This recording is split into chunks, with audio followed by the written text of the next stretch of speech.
as well. Hello everyone and welcome to a very special episode of Confessions of a Gamer Girl podcast. I'm your host Doomcutie and today we have some very interesting guests. First of all, welcome to COAG. We have the lovely Rhi. Hello. And we also have the lovely Trash Hello, Ash. how are you?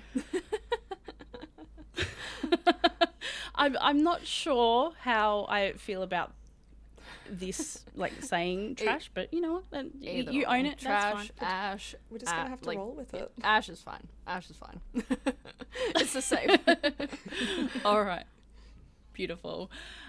First of all, thank you so much for being here. And I think let's just get straight into it. The topic of this episode is actually going to be about sexual harassment and actually sexual assault that has come to light most recently in the Twitch ANZ streaming community.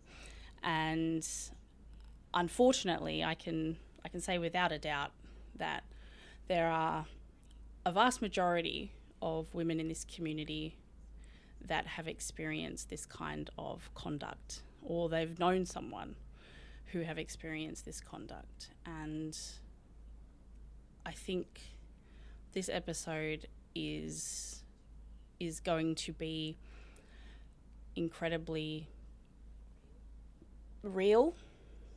And just, you know, obviously before we begin, if you are someone who consider themselves triggered by this kind of content or is particularly vulnerable at this point in time, obviously we would recommend stopping now, and we would suggest that you go and seek some help. Some links will be in the description also. Before we begin, I will also just get my guests to explain who they are and what they do in the streaming community. So, Ash, why don't we start with you? So I'm Trash Ash, obviously. I'm a content creator. I go heavily into the gaming side of content creation. You know, I like to make sure that everyone's always accepted, having a good time, and we go nuts, we go crazy, and yeah, just kind of set an environment where everyone can kind of forget about the bad things that are going on and just come back, sit back, chill, hang out, laugh about some things, you know, and just enjoy themselves. So, just mainly sticking to more so the gaming creation space, if anything. Yeah. Mm-hmm. What's your number one game? My main game is Elder Scrolls Online. I play that whilst also being a part of the Elder Scrolls stream team, the worldwide stream team. So it's pretty cool. It is just a little bit cool. And Ash, your vibe, honestly, impeccable. Like, you just seem so chill, and you would have no idea anything happened before this stream. Yeah. So I'm very grateful. I've got a bit of a that. nutty energy. Trust me, we go ham, we get wild. But yeah, I like to see the good in the world. So. Well, that's fantastic. And if any of you would like to check out her content, the links will be in the description also. We are also joined by Rhi. Hello. Hi there. So I am Rhi, or really Rhi, on most of my socials. I am a variety content creator, and I focus very, very strongly on creating a community where people feel welcome to be themselves. I do a significant amount of gaming across the spectrum. We tend to focus on basically whatever catches our fancy at any given time. Well, I must say you have a very cozy vibe about you. So thank you for bringing that. And I can see, or you guys can't see, but we actually have little matching. Yeah, we all little matching we all have one. Mine's We all like we exact that all way. all three of us. Shout out to Ubisoft ANZ. Hell yeah. Cute plushies. And I'm the only one with that Logitech headset. Oh, so, yeah, we are too. I'm feeling a little bit. Oh, yeah, I know the matching. Oh my goodness. And for those of you who are tuning in for the first time or forgot, I don't know, I'm Doomcutie, and I've been running Confession of a Gamer Girl podcast for we're coming into our third season now. And I've been podcasting in the game space it'll be about 4 years now. And I've been in content creation for about the same amount of time. And ever since I started podcasting, that's been the majority of my work. I've also conducted content creation. I post a lot about games that I really, really love. I love anything from like Forza to actually I recently completed the Mass Effect series, which I could talk about that for days. Definitely a variety gamer myself, and more recently I've been really enjoying the new expansion of World of Warcraft. So like I said, broad spectrum, but but mostly a lot of my passions have lied in the communities where people don't feel heard. And I remember when I first started content creation, I felt I didn't feel like everyone else, I suppose, and I thought I mustn't be the only one who feels this way. And so, I thought to myself, like putting myself out there, even though I didn't feel like the same as everyone else. Like I don't know. I'm a little bit older, maybe not as like kawaii, cute, and so yeah, I started podcasting, and I found myself in the position of being like the token female, which I didn't really enjoy. And then like I would talk to my fellow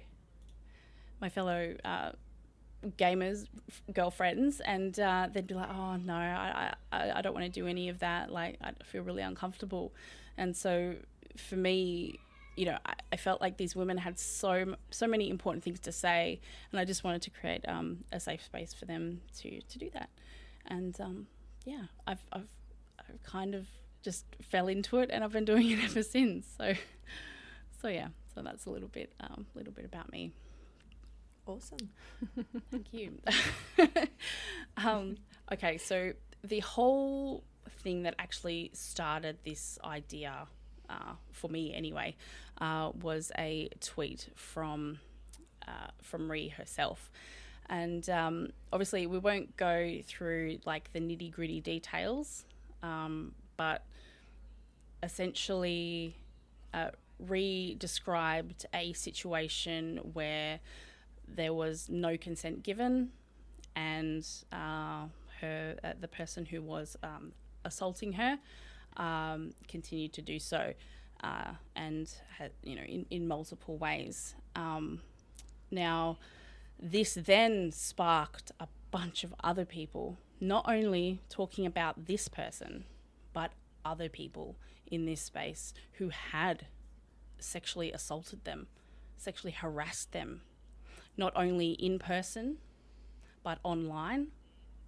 There has been mention of stalking, getting their friends to be there to stalk them, despite, blocking these people. And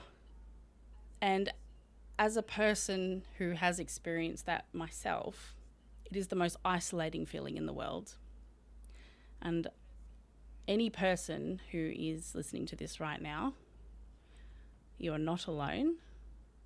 And anyone who has, been in this space or, has been keeping up with this, I feel like people have actually realised that now.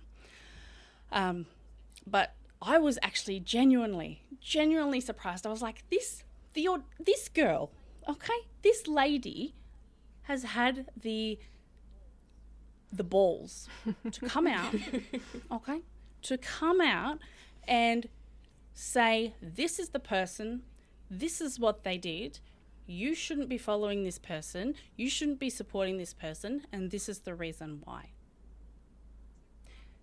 So bravo to you, and I'm sure your DMs have been flooded with people being They like, have been. how did that feel like when you first posted it?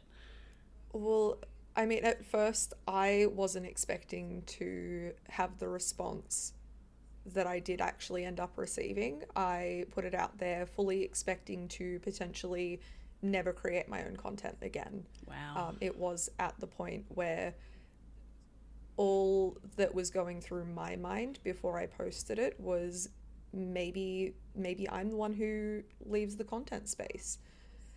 To receive the response that I did receive, and to have people coming forward and saying, I'm so sorry, I had no idea, I'm sorry that this person has done this to you, sharing their own stories with me as well. It was overwhelming. It was very eye-opening, and it was very, very shocking as well, hearing some of the other stories that came forward both publicly and in private as well. So I think across the board, within the first 24 hours, I'd received something like 30 or 40 DMs. Yeah. And I think across the last week, it's probably more like 60 or 70. Wow. Yeah. And that's just the private DMs that she's received. End. And thousands of people have seen that tweet. Hundreds of thousands. Hundreds of at thousands. this point. The last time that I actively checked on it, it was sitting at over 400,000, I think. That's insane. Yeah, I never expected to receive that response. I thought that maybe 20 to 30,000 people would see it, and I'd maybe get a couple hundred likes, and then it'd fade off into the abyss and never be thought of again. And I think that what we're seeing now especially is that I was completely wrong in that, and I don't think that that's going to happen. Probably one of the times where you're kind of glad to be wrong. Yeah, honestly, I'm very, very glad to be wrong in this. Obviously, Ash, you were a part of this, like when it first came about. You were sharing content around this as well. How did you feel at first seeing this? Well, first of all, like, just obviously reading your story and what happened, you know, my own past experiences, I felt for you. That's for sure. And again, sorry that you had to go through that. That's it, you know, it's not okay. It's as simple as not okay. Done so. And, you know, just seeing that, it hurts, because, like, I don't understand how so many people in the world, or even just in the ANZ creation space, that can see that this sort of stuff gets reported about all the time in all sorts of different spaces, and yet they still choose to do it and think they're not going to get caught. Like, yeah, sometimes people don't talk about it straight away, and there are many, many reasons why a lot of women, and like women, men, non-binary, whatever you identify as, anybody, like, there's reasons why they don't come forward. And a lot of it is to do with scrutiny and, like, people backing, like, said, you know, predator coming forward and saying, oh no, how dare you, and a lot of people do get flooded with hate DMs and stuff like that. But the fact that you did that, and the amount of love and support that is in the ANZ space, for one, it's amazing, but two, it really started like this mass trickle of all these other people that they felt brave enough to be able to share their story because you shared yours, which, that big respect from me. Like, it takes a lot of guts. It does.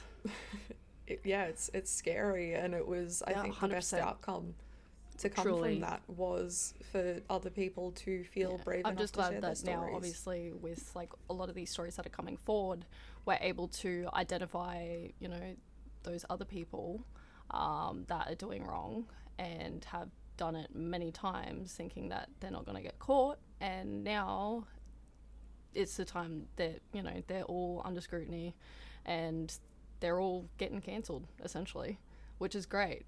Obviously, there's been, I'm assuming you two have both seen, you know, there's a little bit of a uproar between, you know, the difference of treatment between, so for this, from what I've seen anyway, between like men that have been under the, you know, eye of all this, and then women doing the same thing. There hasn't been kind of the same treatment, but I think people are starting to really push the same idea of whoever does it, it's not okay.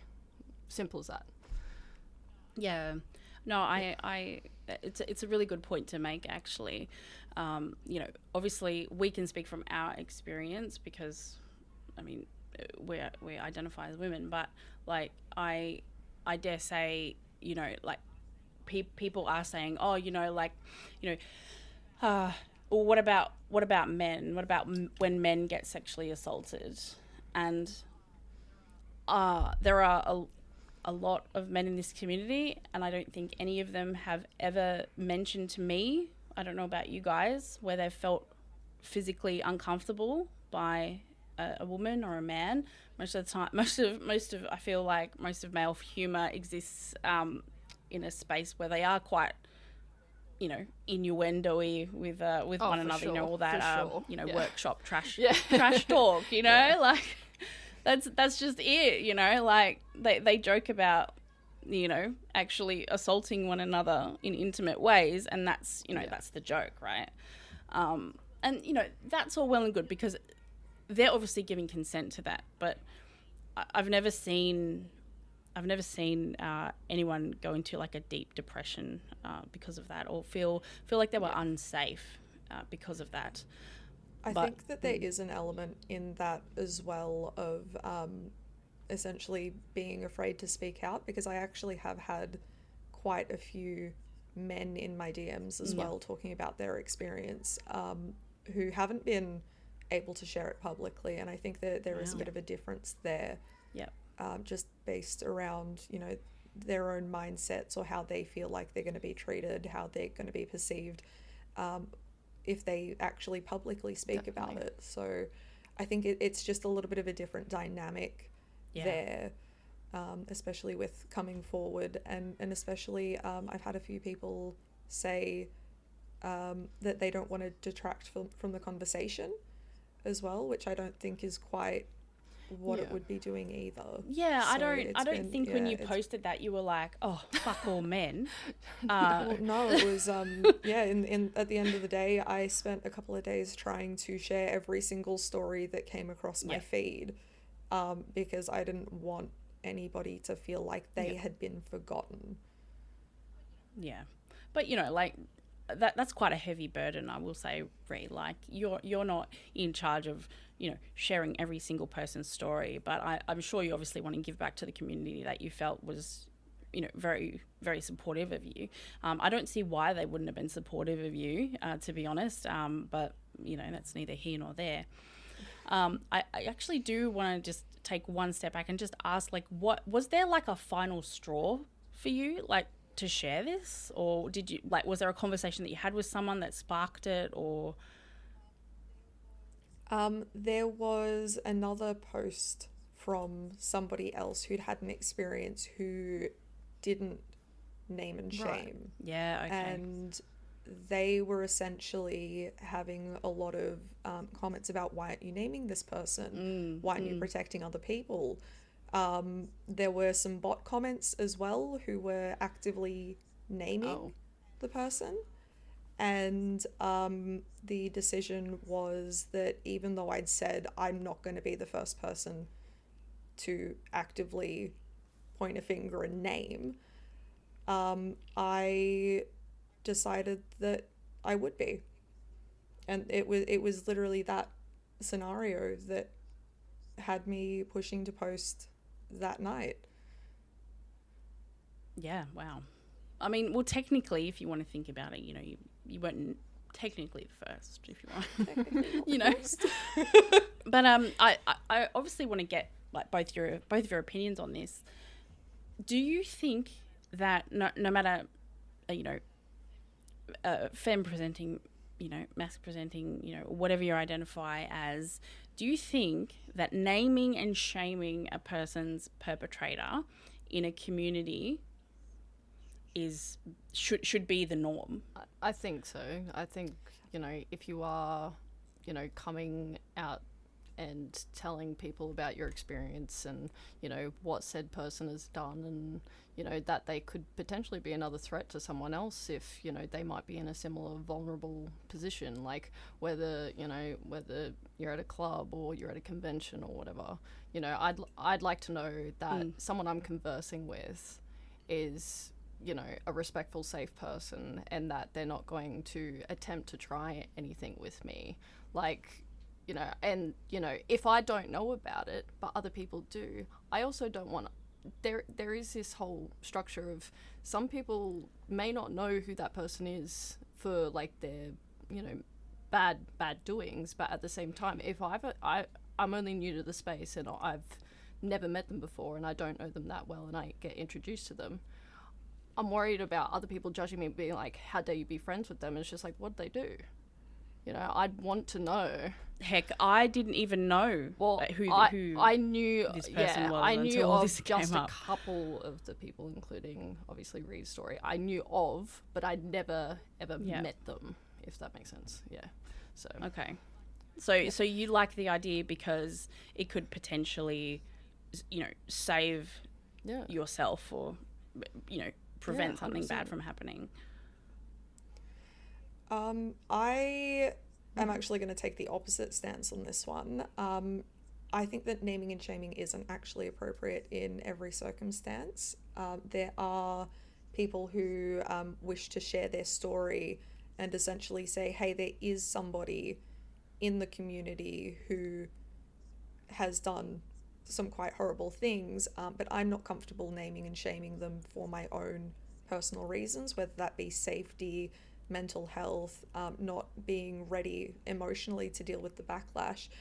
But I think that by essentially saying, hey, this is an experience that I've had, I'm not going to say who with, it kind of gives people the ability to, I guess, heighten their own awareness at events, and kind of look out for their friends. So the original post, the intent of that was to essentially be like, hey, there is somebody in the community, I'm not personally comfortable to name them, but hey, maybe just look out for your friends at events, maybe just have that extra level of awareness. And I agree with you. Actually, I agree with you there. Like, keep an eye out. If you're comfortable enough to share that, so be it. But like what you just said there, if someone's not comfortable for those, safety reasons and also, not wanting to face the backlash, obviously, 100%, they can keep that to themselves. And I definitely think it's a good idea to, be vigilant and, understand what, the social cues may be from other people that might be a bit iffy, looking out for those. Yeah. And I think, well, I would like to think that everyone, is careful and does look out for their friends. Like, I think that should be the norm. But you know what? I think it's appropriate to name and shame when you see this person cultivating this lovely community, so, supportive and, oh, love your work, I'm in your streams, that was great, you did such a great job. Meanwhile, the truth.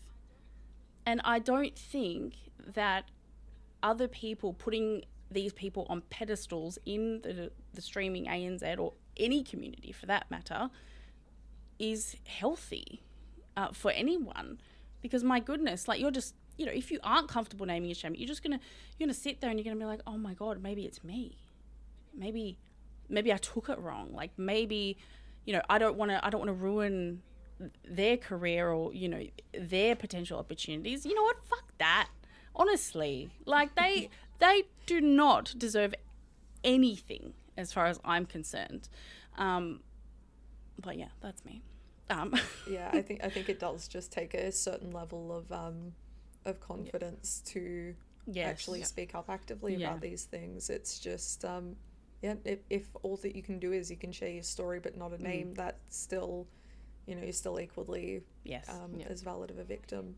Although I am a subscriber, okay, I am a subscriber of, like Twitter's not your diary, social media is not your diary, but if it does come up and you do want to spread this message and it is important at the time, as long as it's not like I feel like if it's not every single post, yeah, I mean, unlike yours, which, hundreds and thousands of people saw and you were like, oh my God, I have to repost everything. Like, that is completely different. Yeah. Okay, so from here, we have quite a number of events coming up. We have PAX, we have South by Southwest. I've got my Pixel Expo that's happening in Perth. Not that anyone actually, talks about that really, but except for us Perthians. I've had a few friends over there in Perth who have been involved with Pixel Expo. So, do you think that there will be a change in the vibe of the communities from this happening? I mean, I'm hoping that people are a little bit more vigilant and just that little bit kinder to each other. I'm hoping that by opening the conversation, people are sort of maybe willing to speak up if they're not feeling comfortable. I know that there have been 1,000,001 posts on, if you're not feeling comfortable, you can come and talk to me. I'm a safe person, which in some ways I've seen... I've got some mixed feelings on that was posts. the one thing I was going to talk about, because we had some doozies about this. So obviously we've got a lot of allies in the community. We've got these, these guys that are just like, oh my God, how could anyone, do that to you? I'm safe, come and talk to me. And like, it's lovely. But I already know who I can trust, and it doesn't have to be like a big strong guy every time. I think the important thing is it's the way that I see it is you don't get to label yourself as a safe person. That's a label that other people give to you. So by you going, hey, look at me, I'm a safe person, I'm a safe person, I'm a safe person, that puts a red flag in my mind. If I think that somebody is a safe person, I tend to look for example, if I'm looking for a man who is a safe person, I tend to look at the people that he surrounds himself with.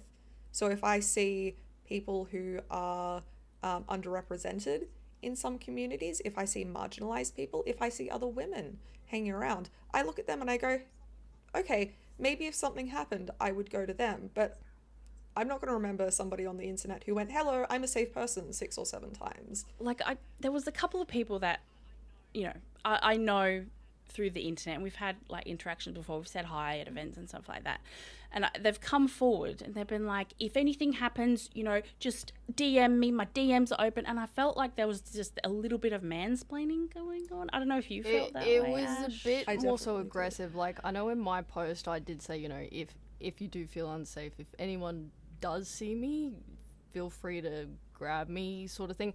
I'm also in the stance of, like, obviously people have their friend groups that are at events, right? And, obviously if they're in trouble, they're going to try and gravitate straight back towards their friend group and, maybe ask, can we leave, or, whatever they need to do to feel safe. My main thing is, like, if you don't have a friend group that is, like, right there, like, if you've gone to the bathroom by yourself and, like, someone grabs you straight outside the bathroom and you see me there, like, I've got a pretty good idea of, like, especially with women, like, if someone's in trouble, I'll be like, dude, what are you doing?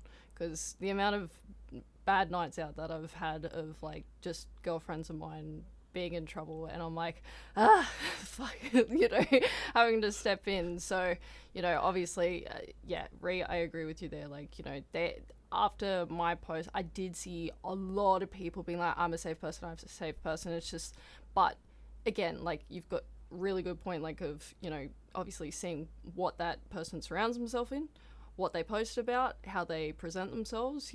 There's a lot of factors that are going to come into play when it comes to that. But yeah, I think just with the space of, obviously, people, as you said, being more vigilant of, what's going on, but also people keeping an eye out and calling out you know, if they do see anything or see anyone having trouble, you know, stepping in and be like, hey, are you okay? Like, you know, is this person bothering you? And, you know, calling that person out. Yeah, exactly. It could stop something bad happening, you know, step in before it does. Yeah, it could be something completely harmless, but it could also stop something 100%. worse from happening. Yeah. It's just, there's nothing wrong with asking somebody at an event, especially if, you know, you see that they're potentially uncomfortable or not with their friends, just going, hey, are you okay? Do you need a hand?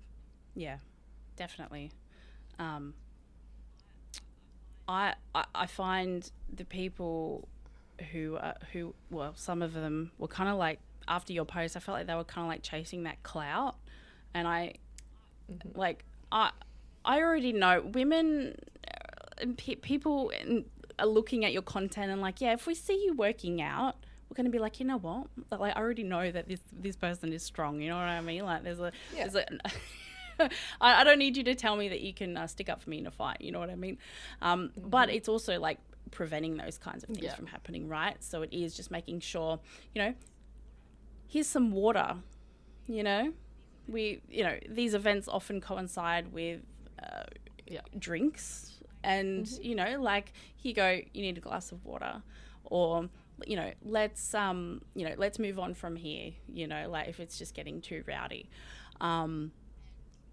And yeah, I think just again, looking after one another, and I'm not sure if you guys will agree with me on this, but I have a feeling that some venues are not prepared for the kind of crowds that gaming events draw. And because of that, I think there's an element of responsibility on the venue. If you're going to have large crowds of people, if you're going to be serving alcohol, and there's going to be a lot of young people there, you have a responsibility to not just have your security at the door, making sure that people are 18. Definitely noticed that there's been like a lack of security at a couple of different venues when there's like certain con weekends on, and sometimes it can be a little bit overwhelming. Like you don't see them like they're either at the front door or they're behind the bar possibly, and that's about it. I can speak to this as a ex-hospitality employee. There are a lot of hospitality venues that are not prepared for those kinds of crowds.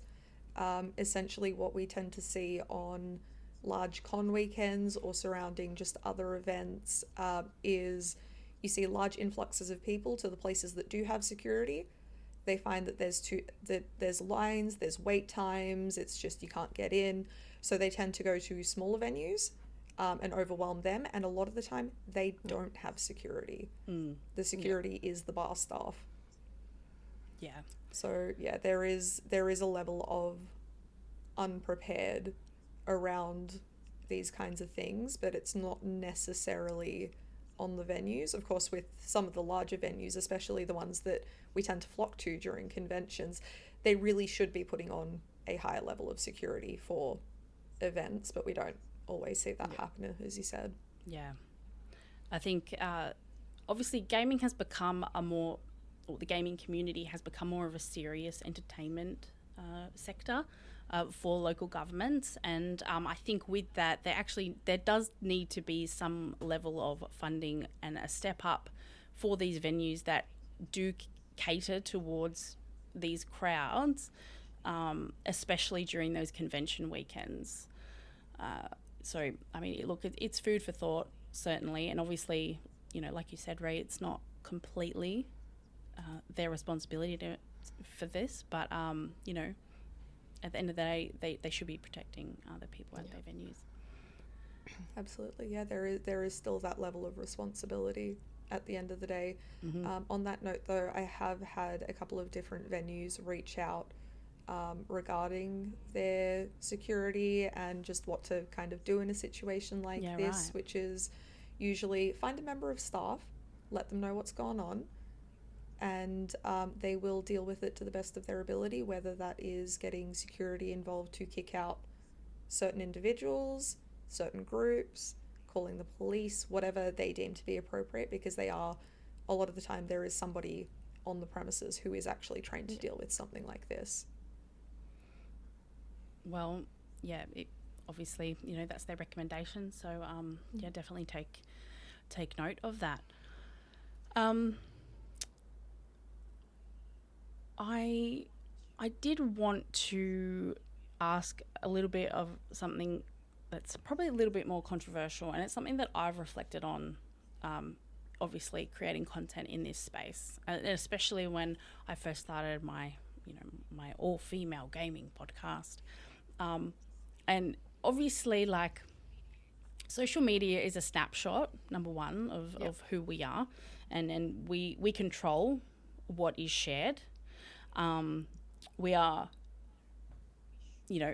we should be able to share what we're comfortable with, share parts of our lives, our outfits, what we're playing, all that kind of stuff that make us feel really, really good about ourselves. But do you guys ever worry about maybe like, oh, I was too pretty in that picture, like, or, oh, my butt looked too good in that picture, or like something like that? Like, did you, I don't know, like, mate, look, I'm a millennial, okay? So when I was a teenager, all this stuff did not exist, and I'm very glad it didn't, okay? Because there's some shockers out there. I'm talking like digital cameras in the club, like terrible. But I mean, like, because, you talk about, like, obviously, putting healthy boundaries in place, when we are out and about. But I wonder, like, do you guys feel like you have to, like, filter yourselves a little bit? Like, do you ever, like, put something in drafts just because you think it might be construed in some other way? I mean, I've had it a couple of times. Like, I don't know if anybody notices. Like, I do keep a lot of things to myself, probably because I do, like, I've had a lot of situations where I've trusted the wrong people, and then I just end up cutting them off because it's just easier for me personally, and then just sorting the kind of the shit show afterwards. But yeah, there's like some things that I go, oh, should I post about it? No. And then there's like obviously my own personal posts, like, I might share a picture or something, and I'm like, it looks alright, whatever, chuck it up. But yeah, like, I mean, I feel like with Rhi's, in regards to Rhi's post, that was the first post that I seen. And yeah, obviously with my own past experience, I'm like, no, I got to speak up about that. It happens too often. It's ridiculous. And then just seeing the whole uproar, I'm like, the more voices that are heard, the better it's going to be. Like, and I think that thing is one of the things that I feel like that I should have spoken up about, and I did, and I'm glad that I did. I did write it to a certain degree, and I'm like, no, that sounds terrible, actually, rewrite it. So I'm not that great with certain grammar, with dyslexia, but it's just, it's something that needed to be spoken about, and that's one of the things that I was just like, screw it, send it, just put it out there, and I'm glad that I did. I am. So. Well, I'm glad you both did. You both well, talked about it. Yeah, well, regarding the going back and editing words, especially that entire statement went through about 6 different versions, because I started from dot points, and the dot points were a mess that basically repeated themselves over and over and over, and then when I actually got to sitting down and writing it, it was a little bit convoluted. I had to shuffle things around, reword things. I wanted to make it as clear as possible. So there was a very, very large editing process, and I also had a couple of friends read over it as well to just make sure that it actually made some kind of sense. But in terms of other content, I don't find that I tend to filter myself too much. There are things that I would filter out, but I don't even think to post them, to be honest. I'm generally a very, very private person on social media for the most part. But if I'm gonna, post a photo of myself, I'll just post a photo of myself. Hell yeah. I'll just save it. Yeah, I don't tend to, I don't use the drafts function. I've never used the drafts function on Twitter. I honestly don't even know where to find my drafts on it. Yeah, so I don't think that I quite filter myself. Yeah, I've had some feedback in the past about because I guess you ladies aren't really part of this community, but like I said, I've podcasted for a little while, and the previous podcast I was on was Xbox centric, and there's a little bit of console warring in there. So if I would post like a cute pic with an Xbox t-shirt on, like, what games are you playing this weekend, or whatever, I get and obviously this lends itself to victim blaming almost, because you just get walls of not only people referencing console warring, but they're commenting on my appearance, and then very, very nasty words a lot of the time. Yeah, well, and then I'll be told in my DMs that I asked for that because I looked pretty in a photo, and some guys wanted to comment about it. I think I actually shared it on my Instagram. Someone commented they'd like to send me a dick pic. And little do they know, and here's a confession for you, I have a black book of random ones that have been sent to me. So if you'd like to join that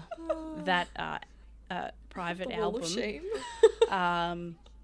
Maybe I should print them out. And I was gonna say, maybe another creator that I've seen. She posted about it recently. She's like, I go to bed and I read this book, and she showed the book on the stream, and it's 50,000 dicks or something, and it's just a book full of just dick pictures, just straight dick pictures. Done. That's it. Wait, she's collected? I'm assuming she purchased it from somewhere, but maybe you should make your own version.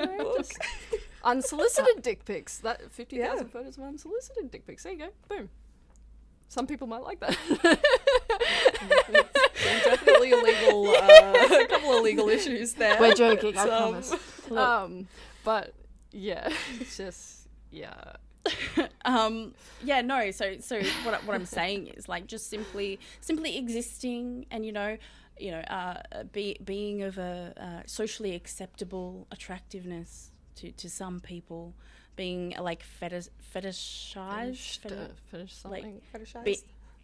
for being a gamer girl, and that's what I've kind of always leaned into, in regards to obviously my podcast. I'm typical gamer girl, of course we're all the same, right? But there's people out there that think about this, and they want this, and they love this, and this is why they might follow you and lean into these parasocial relationships, which are a really interesting topic, which I could talk about for ages. Yeah, absolutely, go on for hours. And I will be at PAX. Shameless plug for one of my panels. But yeah, I don't think that I have the responsibility to control other people's reaction or behavior because I posted a photo of myself. I think it just comes down to the straight and simple fact that we've all been told since preschool, your own behavior is your own responsibility. And the thing is, if you don't want to act with respect, you're not going to get respect back. And just people don't get it. And there's some people that have mental illness, or they're just keyboard warriors, or they're just entitled. And yes, well, there's a lot of people that have been socialized on the internet, so and I certainly was not if anyone needs like a little bit of like grounding or like down to earth, you know, just hit me up. Send your pat grass. Yes, gamers, go out and touch some grass. Jeez. Yeah, it's good for you, I promise. It is. It really is. Go for a walk. Yeah. Now, obviously, from all of this, we've learnt many, many things. But I did finally just want to touch base with you about the apologies that have come out about this. Okay. First of all, I can tell already that you not satisfactory, and a lot of people have had a lot of words to say about how they felt about that. But do you think there was like any winning though? Like, there was no way that they could actually come out and say anything and like actually contribute positively to this, I don't think. I think that there would have been ways to not have had people go as aggressively as they did against the apologies that we've seen. I mean, I for one, this probably, you know, it speaks for itself as to the quality of the apologies. I've got 4 images saved called shit apology 1, 2, 3, and 4. There you go. I think that they're honestly, if the apologies had, prior to me coming out about this, gone into some kind of depth and actually showed some kind of real remorse, the response received would have been significantly different. So the original supposed apologies that I received via DM when I first approached, well, this person approached me about another interaction that we'd had, which I left soon after. I was very, very cold. They basically went, hey, just wanted to check in and see if everything's okay. You're very cold to me in our last interaction. And I went, okay, cool. Well, this is what happened. This is what you did. So I'm not comfortable being around you, assuming that it would be left at that. And the response that I got was, oh my goodness, I'm so sorry. Can we have a phone call so that I can explain to you what happened to me that night that led me to that? So it was, I'm sorry, but can I make some excuses for myself at the same time? Then the second apology that we got was I've reached out to the parties involved. I'm not a party involved, I am a victim, but, you know, thanks for trying to dehumanize me there a little bit.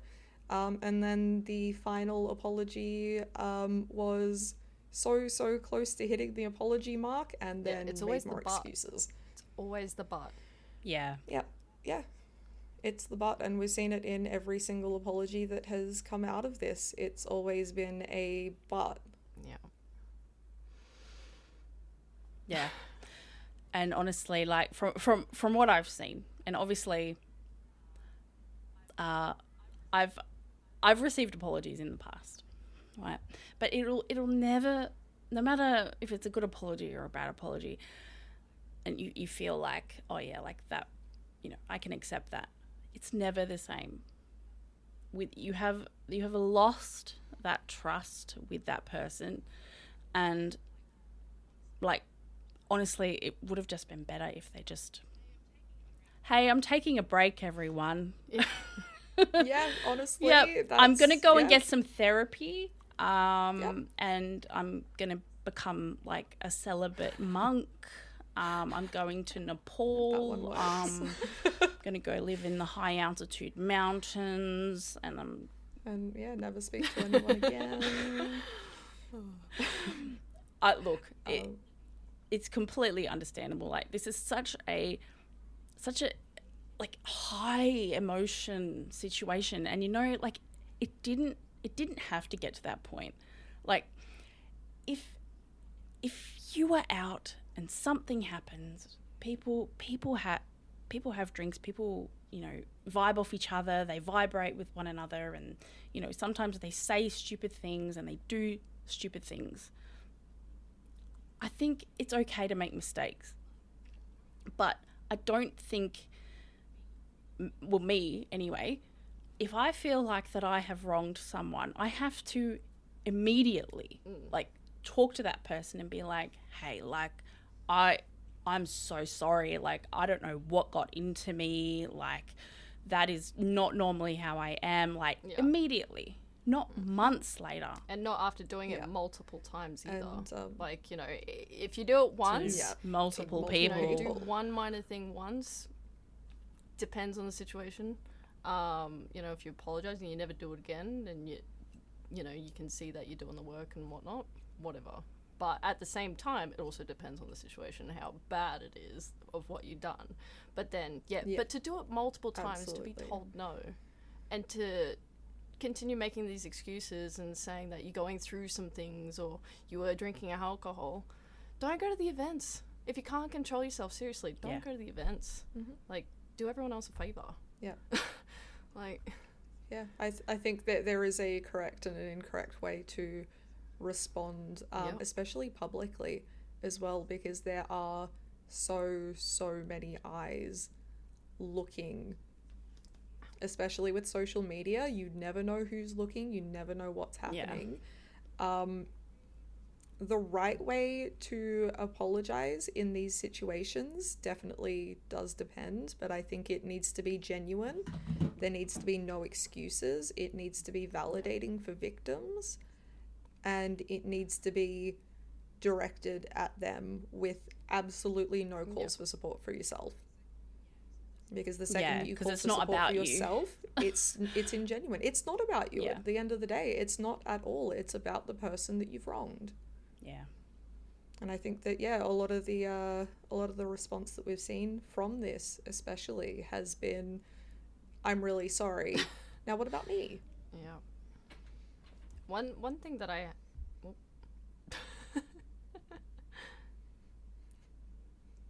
kiddo. One thing that I have noticed though is I don't know if you two have seen it, where there's been people that have been called out in the past for their bad behavior and they've kind of like disappeared.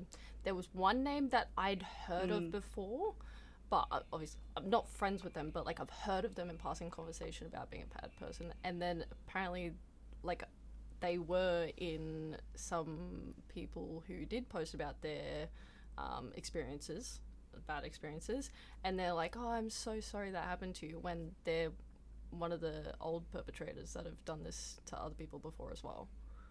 Like, I don't get the audacity of that. I know exactly what you're talking about there, and I did see it too, and it really like, pissed me off. What gives them feel the need? Like, do they think people are gonna forget 2 seconds ago what they did? Like, there was also, on a very, very similar note, people saying to me, I'm so sorry for what happened, and then turning around and not having the same energy for other people as well. Yeah. Because at the end of the day, this is about values, okay? This is not like, you know, I follow this person, I'm this person's friend, like, it's got nothing to do with that. This is about our human right to feel safe.